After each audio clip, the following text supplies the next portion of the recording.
Hey guys, I've been putting some thought into what I want you to do for your project. So it'll be a question. Um, uh, the question, I'll just email you the question, but it won't make any sense until you watch this movie. You probably won't know what to make of it. Okay. So what have I got here? I've got some curve. Okay. And I have a point on the curve. So what I'm interested in here is trying to make sense geometrically of the first derivative and the second derivative. But we already know what the geometric meaning of the first derivative is. It is if we put a tangent line on here like that, then the derivative of the curve at this point is equal to the tangent line, the slope of the tangent line, right? Here's our line. It's this 2.52, right? The slope. That's the value of the derivative here, 2.52, and you can see that it gets smaller and then kind of stops getting smaller at around 2/3 and then starts getting bigger and bigger and bigger and bigger, right? This number here is giving us the slope. The slope of that tangent line is the derivative. So we can see that there's like a point of inflection right there, right? Because the derivative was decreasing and then starts increasing, so the concavity changed right there. And that's what the second derivative tells us. The second derivative tells us of whether it's concave down like that or concave up like that, and where the point of inflections are. Okay, but does it have anything like the tangent line associated with the second derivative? And it does. Okay. Turns out it's a circle. Okay. You can see that this circle is changing as we move our point along our curve. Now, you see how the curves are kind of like real flat right there, and then the circle gets real huge and almost flattens out and becomes a tangent line. In fact, look what happens right here at the point of inflection. At the point of inflection, the circle goes linear. The circle becomes indistinguishable from the tangent line at the point of inflection. Okay, and now you can see that the circle's on the other side of the curve. At the point of inflection, it flips to the other side. When it's concave up, you can see that your circle will be kind of on the left side of the curve in this case, and when it's concave down, it's going to be on the right side. Okay, so there is a geometric meaning to it, and what we're actually measuring here is called concavity. All right. So if I create a point for the center of the circle, okay, I have the center of my circle. And what this circle is called the kissing circle, because it's like it kisses the curve at one point. If I zoom in here, you see how it does that? It's like barely kissing the thing right there. That's why they call that. The technical name for it is the osculating circle, but osculating is just a fancy word for kiss. Okay, so it's literally the kissing circle in that terminology. All right. And a circle has constant curvature, right? It doesn't matter where you are on the circle, the curvature is always the same. Not true on some other curve, though. A straight line has no curvature, obviously, right? It's a straight. That's what straight means. This thing is not a straight line because it does have curvature, but the curvature is changing. And the way you can tell what the curvature is the radius of the kissing circle. Look at that radius. It's small there, but you see how as the brown curve is flattening, that radius gets huge. So the radius is the larger the radius is, the smaller the curvature is. So they're inversely proportional to each other. See how the curvature is kind of tight right there? If I move the point of tangency there, it's like we get a minimum on our thing, and as we move towards that inflection point, the radius will get gigantic, and infinite, really. When the radius becomes infinite when it goes purely when it meets that tangent line, and then it suddenly flips to the other side, and then it looks like we have another maximum curvature, minimum. This line here, this line segment is called the radius of curvature. So when the radius of curvature is minimized, the curvature itself is maximized, right? Here the curvature is not a maximum. Here it is, and then it's not again. Okay. So this is what the second derivative really means. It really is telling you about curvature. It's telling you about this circle, this kissing circle, all right? And what we say here is, if I get rid of these for now, the tangent line has what we call first order contact. It agrees with the curve we started with, not only at the value, it has the same value at that point, but it has the same first derivative, right? The first derivative of a line is literally just, you remember how to differentiate, this is gone, x disappears, and you're left with 2.34. So the value of this curve here, the derivative, was also 2.34 at this point. So that's what derivative means. First derivative literally means the slope of the tangent line at that point. The circle, the kissing circle, agrees, it has the same tangent line, right? The kissing circle is tangent, has this tangent line as well at this point. But it agrees in the second derivative, so we say it has second order contact because it has the same curvature at the point as well. The tangent line lacks that property. It does not agree in the second derivative. Second derivative of this thing is 0, but the second derivative of this is not. But the second derivative of this circle right there is the exact same as the second derivative of the brown curve right there. So that's what we mean. When we say it has the same second derivative, we mean it has the same curvature as that kissing circle. Okay, same second derivative of the kissing circle. All right, so what's the question I'm asking you? Well, I'm asking you that for any cubic, right? In this particular cubic, it's irrelevant because there's no minimum or maximum to it, right? The first derivative, this tangent line will never go flat, right? No matter what I do, it never goes flat. So I'm going to make my my circle to be blue, just so we can match it up later. And I'm going to make this thing to be green. And I'm going to make my curve red because that matches our markers. Okay, so the original curve we started with is red, the tangent line is green, and the kissing circle is blue. All right, and it looks like right there at -1, it minimizes out because you can see that center bounces off, and then it goes to the same thing is happening at -1/3. Okay, but we'll see how to find that. Really what we're trying to do is minimize the radius of curvature. That's our goal. Okay, but let's change our function here. Let me come up with a different thing. How about I don't know, -3 into. Okay, now our tangent line can go to 0. See? Can go to 0 right there. And it can go to 0 right here. And it looks like the circle gets minimized right when the tangent line goes flat. But my question to you, is that true?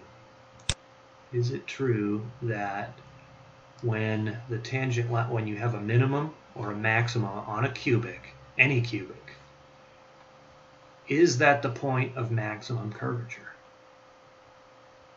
Okay. It doesn't quite look like it. It looks like the point of maximum curvature is like I don't know why it's locking up right there, but if you see if as I move it, it looks like its maximum curvature happens at a slant, very, very close to where the thing is. And you would expect it to be really near it. But it looks like in this particular example I chose that the radius of curvature is in fact not minimized at the minus. If we hide these, you can look at this thing and tell. Like here, the curvature is almost flat. That it becomes indistinguishable from its tangent line there. That's a point of inflection. Curvature certainly seems to be maximized in this area and then maximized again in this area. It just seems like that. It looks like a tighter curve. It's like when you're driving down the road, you know, if you were driving along this curve, you wouldn't have to crank the wheel too much. But as you approached it right here, yeah, you got to crank it. And in fact, that's exactly what a kissing circle is. A kissing circle is like, let's say you were driving down the road like this. And then right here, your steering wheel malfunctioned and locked up. You'd go off the road in a perfect circle. That's exactly what this kissing circle means, because your steering wheel was locked in a place that gave you this curvature, right? That's an intuitive way of understanding what happened. So yeah, you're going, you know, imagine you're looking straight down from above, like from a drone or something, and you're watching this car go along this road, and then for some reason it goes off-road in a perfect circle. Well, you can imagine what happened in there. Their steering wheel got locked in place, forcing it to go in a circle. That's why we are interested in a circle. Okay, but look, it's right there at the very bottom of that curve. It is not quite getting maximized there. But my question to you, is it possible to change the numbers here and have the point of maximum curvature actually be the point where the tangent line goes flat, because you're at either a maximum or a maximum or a minimum. Here you're at a maximum, and you can see that radius. Let me highlight our radius. Make that thing blue. That radius there does get smallest very near the maximum, but it looks not quite there, right? It looks like it's trying to force that thing to a minimum, and it's a little bit off. And down here at the minimum, it locks up at minimum, maximum curvature, minimum radius of curvature, a little bit off, right? It's not quite, like if you look at our tangent line there, it ain't flat. There it's flat, and that circle got a little bigger, all right? So I'll formalize that question, but you're going to have to watch the video to understand it, and you're actually going to have to watch the remainder of the video to even have a hope of answering the question, because now I'm going to do the analysis on this, and I'm going to make this a two-parter. So I'm going to stop the video right now and do the analysis part of it. Okay. So you can understand how to deal with these derivatives. So thanks for watching part 1. This is just the theory of it, well, making it concrete for you. In fact, it's actually not theoretical. It's practical, right? If you want to understand the second derivative, what it really is you're driving down the road. You're hitting a point of big time curvature, but then you go off the road because your steering wheel locked up, and now you're going in a circle. Okay, and you're going to feel the most force right where that, you know how when you take a curve you're thrown sideways in the car. That's why you have to slow down when you get around these curves, is because your curvature is so high. All right, enough of this. I'm going to now show you the breakdown of the theory, and you can use that to answer the question. So thanks for watching the first part. Okay, so we did the conceptual side of it. Now we're going to do the theoretical side. This is what you're going to use to be able to answer the question. well, let's just quickly review the conceptual stuff just so we can orient ourselves here.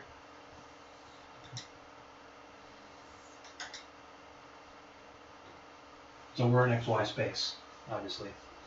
And we have some kind of function.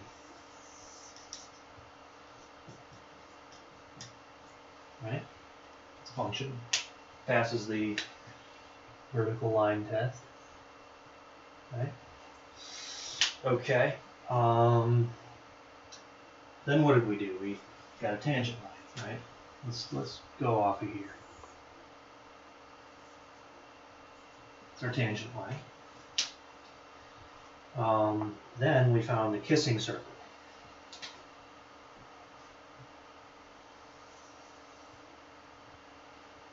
Okay. Let's get rid of our x-axis in there.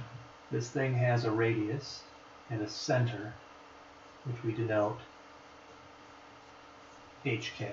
These are numbers that we know. Okay. These are the three parameters that determine the circle.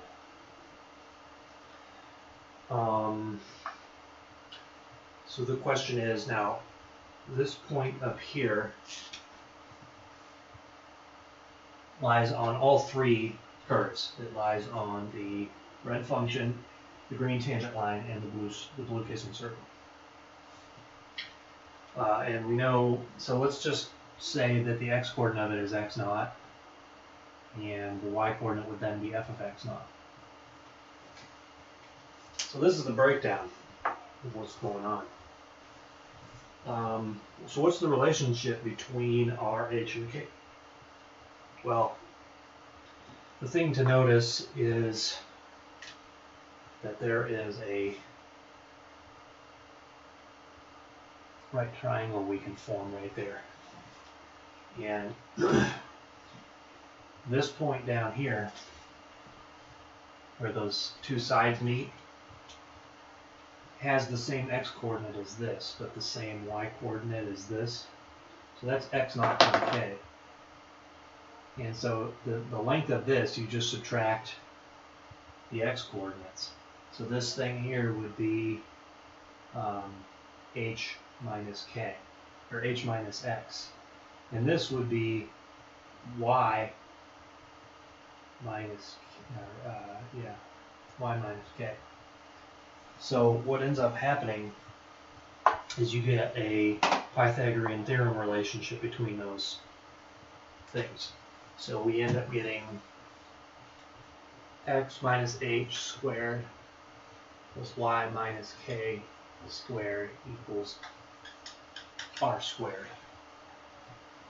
So that's the general equation for a function of radius r centered at known point hk. All right.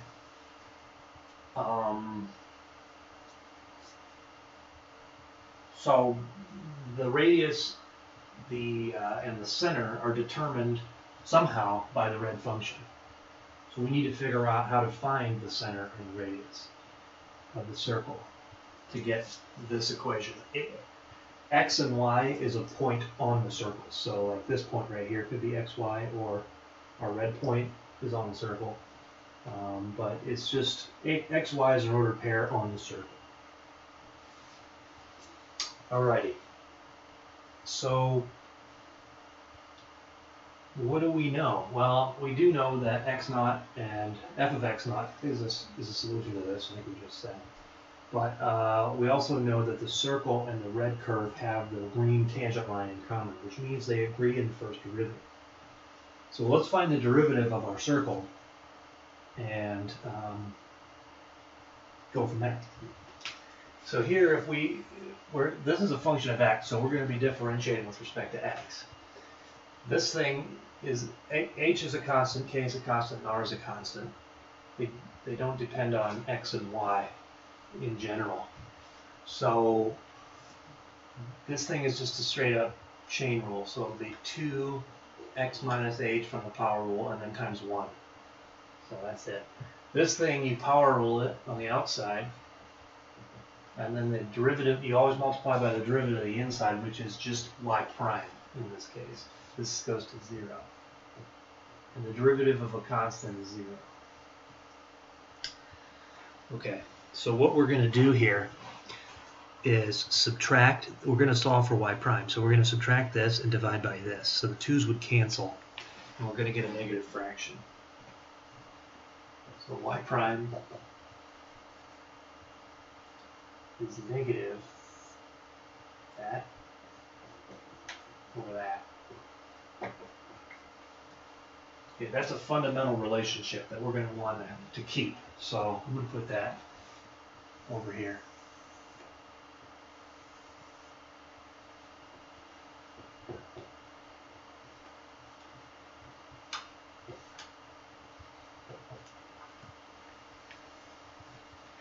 Okay, that's a very important relationship. That now tells us about the derivative, and we know what y prime is because we can find f prime and plug x naught into f prime and get it. It's a number we know. It's the slope of this green line. X and y is this point right here. So we've got it all. But we could only solve for either h or k. We need a second equation to be able to get rid of that. We really need 3 equations because we have 3 unknowns. We don't know h or k or r. So now we have 2 equations and 3 unknowns. We need 1 more. And we get that because the second derivative also agrees. So what we could do is we can take our first derivative equation and just differentiate it. So the derivative of the left-hand side is y double prime. And we still get a negative fraction with the denominator now being squared. That always happens from the quotient rule. Okay. And then it's the derivative of the top times the bottom. So derivative of the top is 1 times the bottom. So we just have a y minus k there. From that, we subtract the top times the derivative of the bottom. Derivative of the bottom is y prime. So that is y double prime.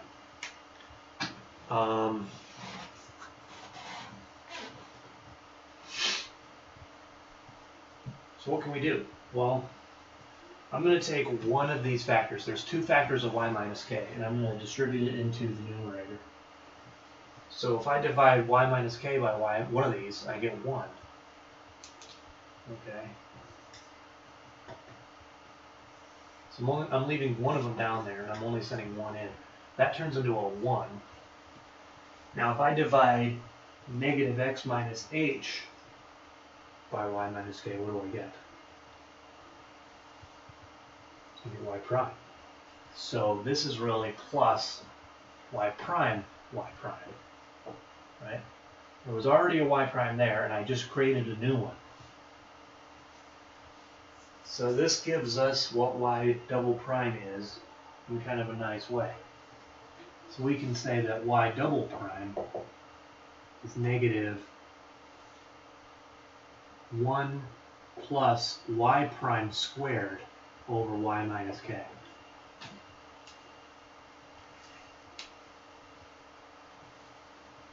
Okay. Now that gave us something. We now know something about the circle definitively, because we know we can find the second derivative of this function. So we can figure out what the second derivative is at this point. We can get y double prime at x naught, no problem.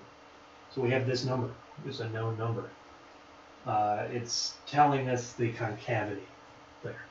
It's not quite giving us the curvature, because curvature is 1 over r, 1 over the radius of curvature. So once we know what r is, then we can find the we can figure out what the curvature is.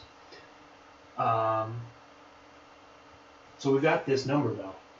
We also know what y prime is. It's the slope of the tangent line, and we know what y is. It's f of x naught. So we can solve for k. So I'm going to multiply both sides of this equation by negative y minus k to clear the denominator and get rid of the negative. So that gives me negative y double prime times y minus k is 1 plus y prime squared. So if I'm going to just distribute that negative in. and I'm going to divide by y double prime. So I'm sending the negative into this factor, and it's going to change the sign on both terms of that factor and basically flip it around. So I'm going to divide by y double prime and flip around the other factor because I changed the sign on everything in it. So I have k minus y is 1 plus y prime squared over y double prime. So now I just add y to get what k is. So that's if I add y to that, I solve for k, and that's equivalent to this equation. I'm not so much interested in how to find the second derivative given a k. I'm more interested in what's k if I know what the second derivative is. So that's a more useful form of this guy. So I'm getting now k is y plus 1 plus y prime squared over y double prime.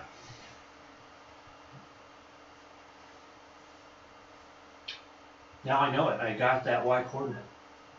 But look,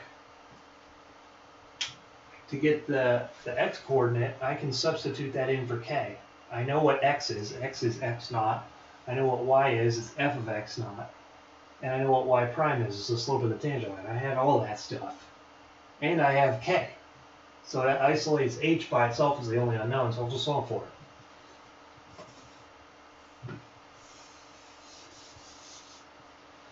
So if I just replace the k with that stuff,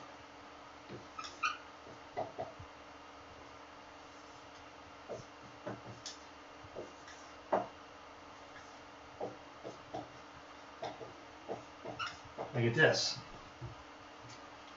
The y's end up canceling and the negatives end up canceling. So I end up getting x minus h over 1 plus y prime squared over y double prime. That's y prime. So if I just multiply by the reciprocal of that denominator, it'll clear the denominators. So I end up getting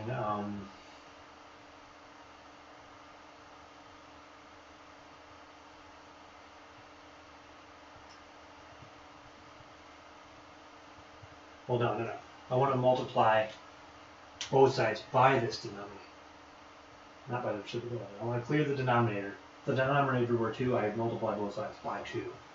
So multiplying by that fraction gives me y prime times 1 plus y prime squared over y double prime is x minus h. So again, if I just multiply both sides by -1, it'll flip that around, then I'll add an x. But this is now negative. So now I've actually solved for h. So that's an equivalent form of the first derivative. So switching them around and adding x, I would end up getting h equals x minus this thing.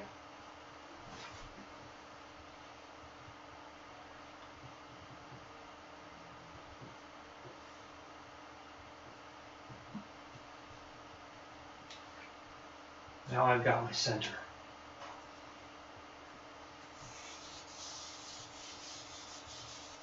I now know how to find the center of the circle, right? I can get the h. Whoa. What's going on there? Well, this chord, darn it. I now know how to find h and k. I've got the formulas for them. So I found the center, I just don't know the radius. But look, now I can substitute h and k in and get r squared, and then I would just take the square root.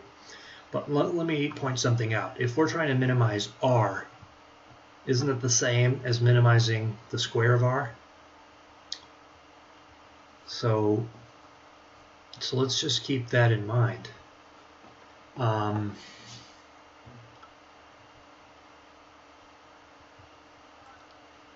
Okay, so we can get what r squared is by just substituting those things in. So let's do that. X minus h. See what will happen? I'll have an x minus an x and then plus this.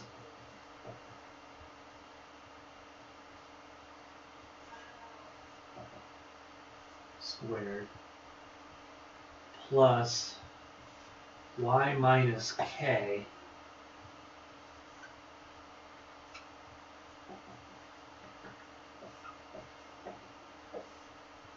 squared equals r squared. That's what I've got. Now look, these cancel and these cancel. Okay. So what I get, look, and also if I square a negative, it just disappears. So I can just, since I'm squaring it and it's negative, if I square it, it doesn't matter if it's negative or not, so I can just ignore that negative. It's like I'm squaring the negative and then squaring this, because an exponent distributes over a product. And this is like multiplying by -1. So that's gone. So what we end up really getting is that r squared is this thing squared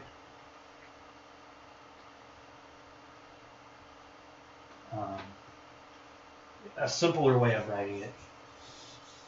A simpler way of writing it is just h squared plus k squared. I mean, that's what's happening here.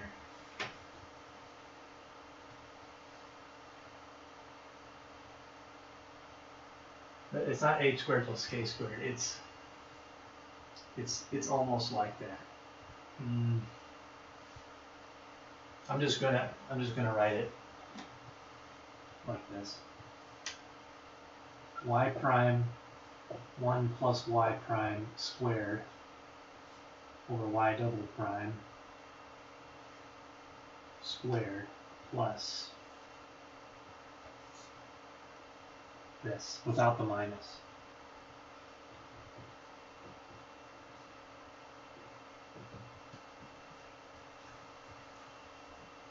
That's what happens.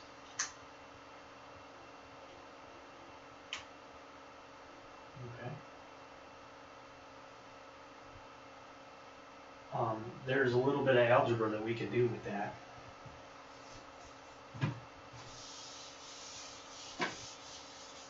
But I'm going to leave it like that for now. So now we have all three parameters. This thing here is being squared. So we've got all three parameters. We now can find h, k, and r. And that's exactly how I did it in the program. I just did that analysis, determined what h was. If you look at it, it looks very similar to what I've got there. K,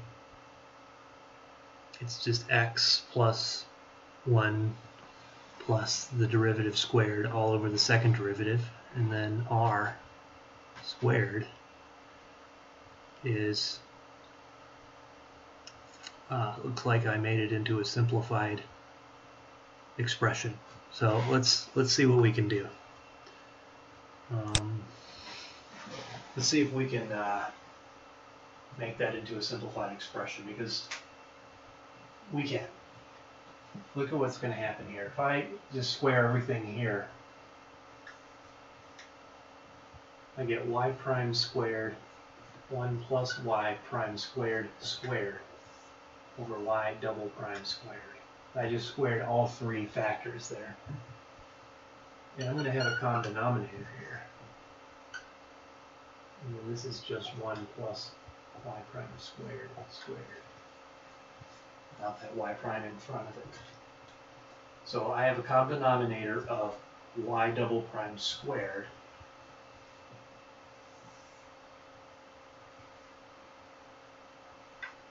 so I just leave it. And then the numerator has a common factor of y plus y prime squared squared. So if I factor that out, I get 1 plus y prime squared squared. That leaves me with a y prime squared and a 1.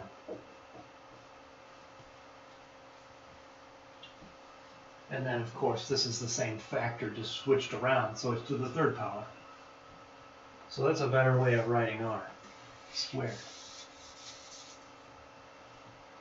We're going to make it 1 plus y prime squared cubed over y double prime squared.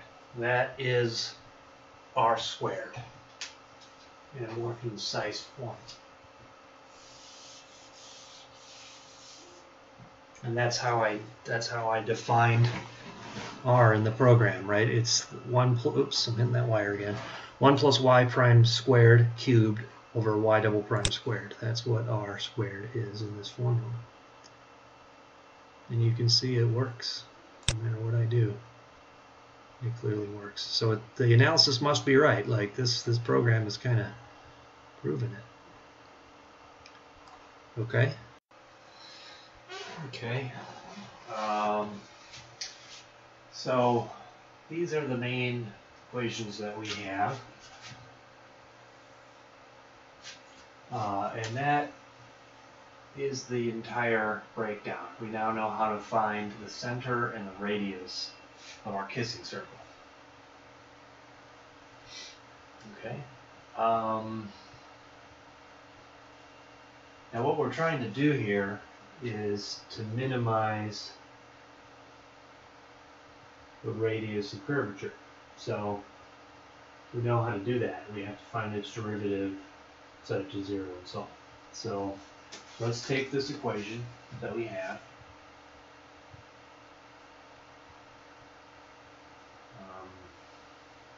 R squared. Let me see if I can find a better one than this.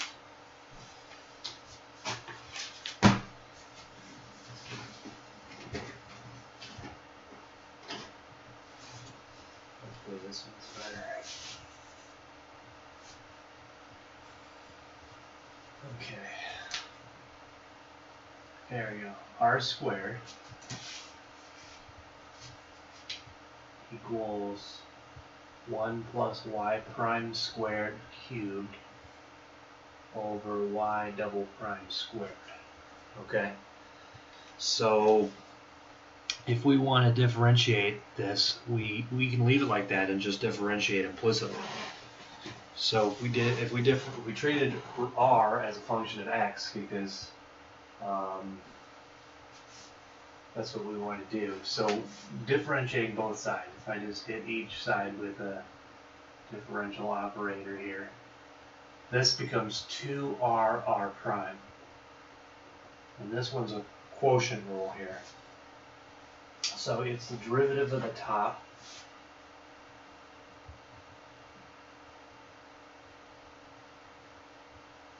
Okay, so that's the outside part. Then multiplied by the derivative of the inside, this 2 would come down, and then you would multiply by the derivative of that, which is of course that. So that's the derivative of the top.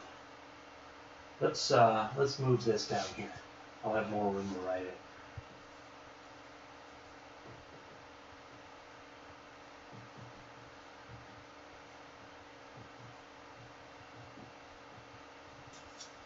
Alright, that's the derivative of the top. We multiply that by the bottom. So y double prime squared.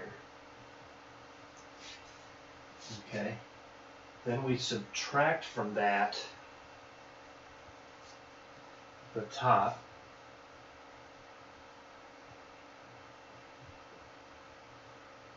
Times the derivative of the bottom. So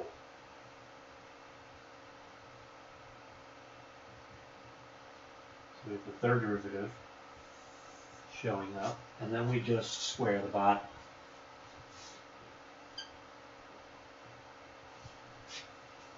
Okay, so notice here I can divide both sides by 2r. So I'm just going to put that 2r over there, and that just wipes this out. Okay, so that gives me 2r down here. Now let's see if anything is going to cancel. This should be to the 4th power, because it's got squared. Okay, does anything happen? Well, I could factor a 2 out of both of these, and then cancel it with the 2 down here. R does not cancel, but a y double prime does. Y double prime, so that makes that 3. So that's the only simplifications that I can see. So what we're going to get then is, now we're setting this to 0. Right, that's what we want to do with the derivative. So we are getting 0 is 3 times 1 plus y prime squared times y prime times y double prime squared minus y triple prime times 1 plus y prime squared. Well, hold on, I can actually factor this thing out. I can factor that out, so I'm going to do that. If I did that, I get 1 plus y prime squared, right? There's 2 here and 3 here, so I can pull a total out of 2. That leaves me with 3 y prime, y double prime squared. Then I still have one of them, so I have y triple prime times just one of these.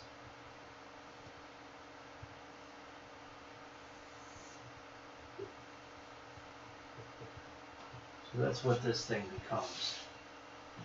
Now, can our denominator be 0? Well, I don't think our radius of curvature could go to 0, because that would mean infinite curvature. So that's not really happening on any kind of curve we're interested in. Can the second derivative be 0? That would mean that you're at a point of inflection. So we're assuming we're not at a point of inflection. So that means since the denominator can't be 0, I can just multiply both sides by the denominator and clear it. Okay, so if I multiply both sides by that denominator, this thing's gone. Anything else happen? Look at this factor here. That's 1 plus a square. A square is always positive. It's at least 0. So this thing is at least 1. It's 1 or more. And then whatever it is, you're still squaring it, so it's positive. So that can be divided. You can divide both sides by that factor. So we can also multiplicatively cancel that. So we're left with the relationship that we need. What we now have is that 3y prime, y double prime squared minus y triple prime times 1 plus y prime squared equals 0. So if I add this to both sides, I get the following relationship. I get y triple prime 1 plus y prime squared equals 3y prime y double prime squared. That is it. That's the relationship we need. Okay. That's the one we're going to want to use to do the problem. So when you're doing the problem, you don't have to repeat a lot of the work that I did. You may want to just you can assume this to be true, right? You can assume that r squared is this. Go ahead and just repeat what I've done to get to here, but now you have to pick it up where I left off. You need to use this relationship. Y triple prime plus 1 times 1 plus y prime squared equals 3y prime y double prime squared. that gives you what you need to answer this problem. But we can actually make use of this formula to see if it's right. We can just go over to the geometry program and see if this equation that we just found is right. Okay, so let me see if I can make this smaller.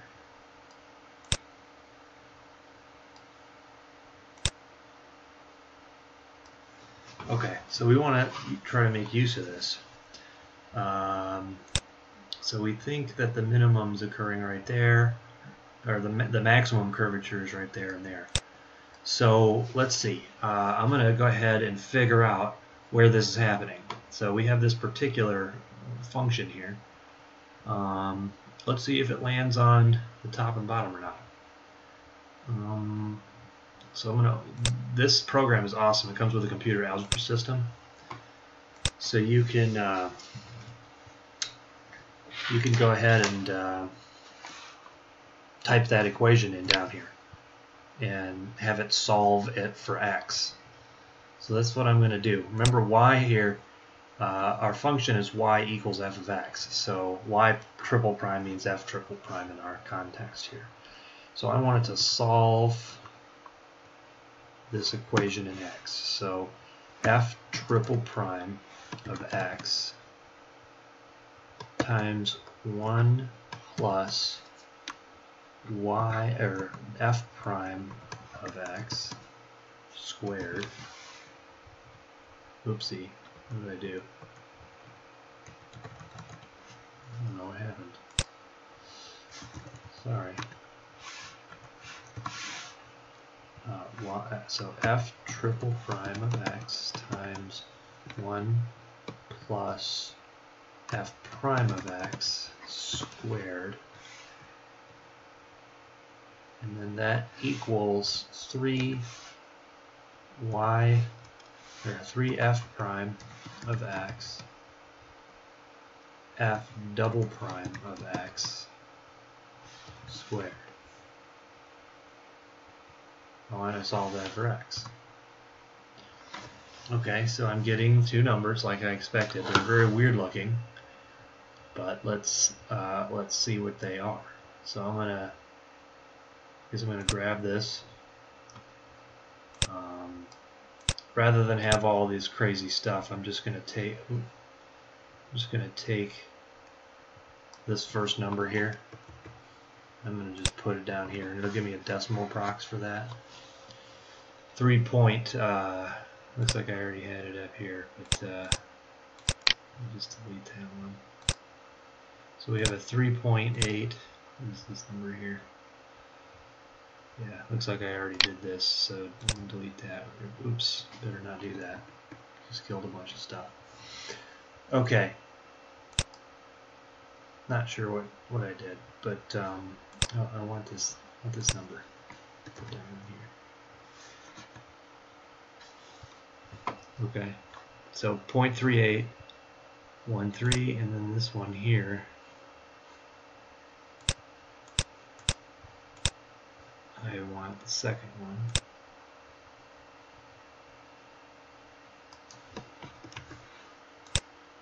We're guessing it should be like 1.7 or something like that. 1.618.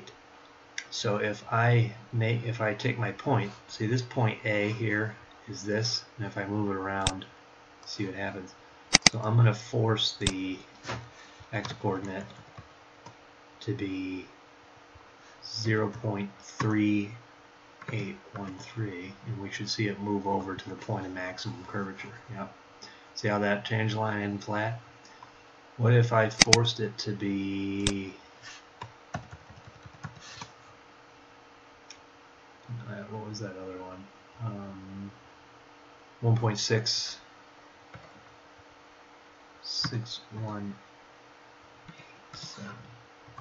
There, moved over to the other part. Right? So those are points of maximum curvature. Okay, and it didn't happen in this particular case that that it landed right on the minimum. But I want you to use this thing to answer the question. Is it even possible to come up with different numbers up here where the minimum occurs at the same spot as this is all happening? Is that possible? Okay, so see what you can do with that. You've got this. Okay, take her easy, huh?